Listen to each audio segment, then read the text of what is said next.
नमस्ते, मेरा नाम है विनय आकाश और आप देखना शुरू कर चुके हैं प्रवास साक्षी का खास कार्यक्रम मोस्ट रिलायबल इन्फॉर्मेशन यानी एमआरआई। एक बच्चा जो अपने झोले में सामान समेट रहा था तो माँ तपाक से पूछ पड़ती है, कहाँ जाने की तैयारी हो रही है।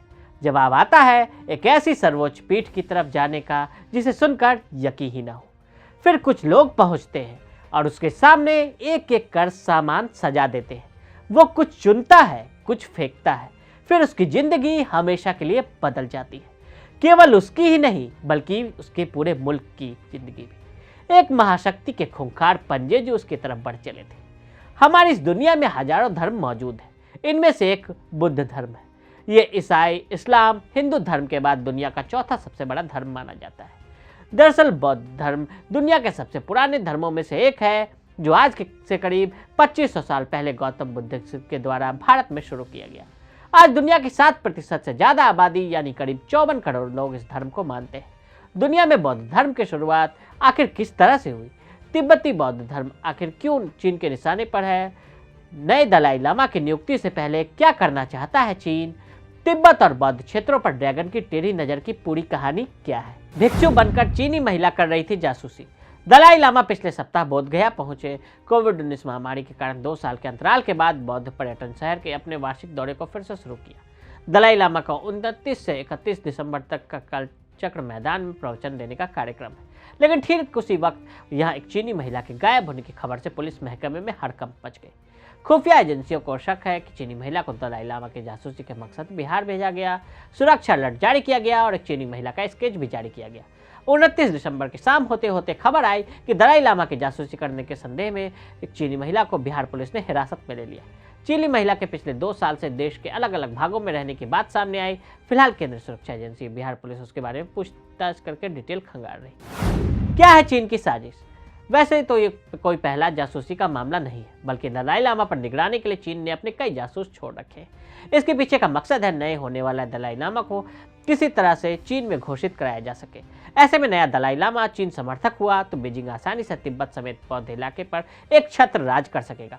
हाल ही में चीनी कम्युनिस्ट पार्टी के 2 गोपनीय आंतरिक दस्तावेज लीक हुए थे, जिसमें ड्रैगन की रणनीति का खुलासा हुआ था। रिपोर्ट में कहा गया कि ये दस्तावेज चीन में प्रभावशाली और कुशल तिब्बती शोधकर्ताओं को भेजे गए।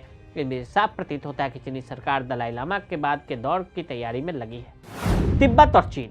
तिब्बत को लेकर चीन हमेशा से ही काफी चौकस रहता है। उसकी असली वजह यह है कि तिब्बत उसका धोखे से कब्जाया हुआ क्षेत्र है।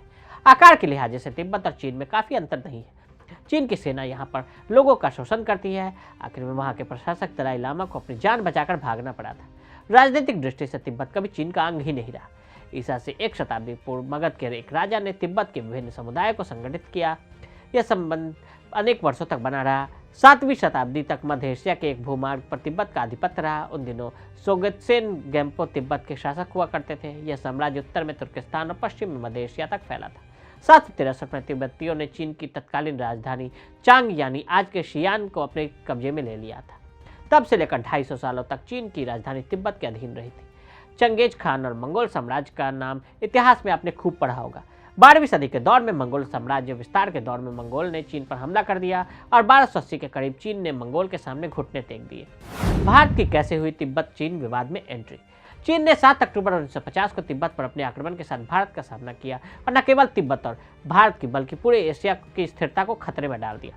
दलाई लामा के नेतृत्व में चीन के खिलाफ आज़ादी के लिए विद्रोह हुआ। बाद में 14वें दलाई लामा तेंजिन ग्यात्सो को तिब्बत छोड़ना पड़ा। उन्होंने एक ऐसी जगह बस्ती बसाई जहां का पानी दूध से भी ज्यादा मीठा बताया जाता है।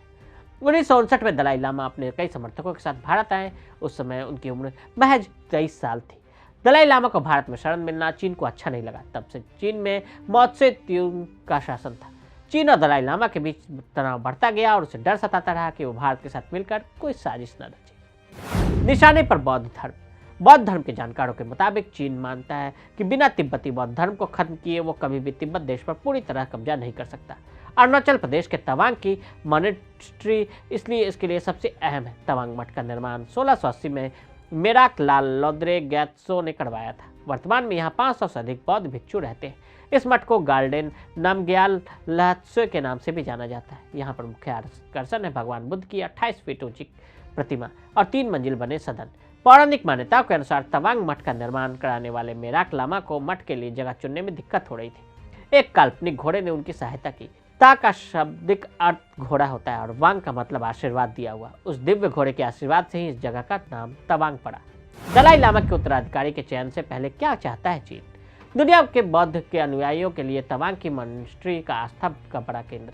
चीन का मकसद तवांग में भौगोलिक के साथ ही आध्यात्मिक रूप से कब्जे का है। माना जा रहा है कि तवांग में ही 15वें दलाई लामा अवतार लेने वाले हैं। तिब्बती दलाई लामा को खारिज किए बिना चीन यहाँ कब्जा नहीं कर सकता। ऐसे में वो किसी भी तरह से नए दलाई लामा को चुने जाने से रोकने की कोशिश में है। तो आज हमने आपको चीन के तवांग प्लान और दलाई लामा की जासूसी के पीछे की कहानी बताई। आज के लिए दी इजाजत। ऐसी रिपोर्ट्स को देखने के लिए प्रभा साक्षी के साथ लगातार बने रहे। वीडियो को देखने के लिए फेसबुक ट्विटर पर फॉलो करें, यूट्यूब पर प्रभा साक्षी को सब्सक्राइब करें।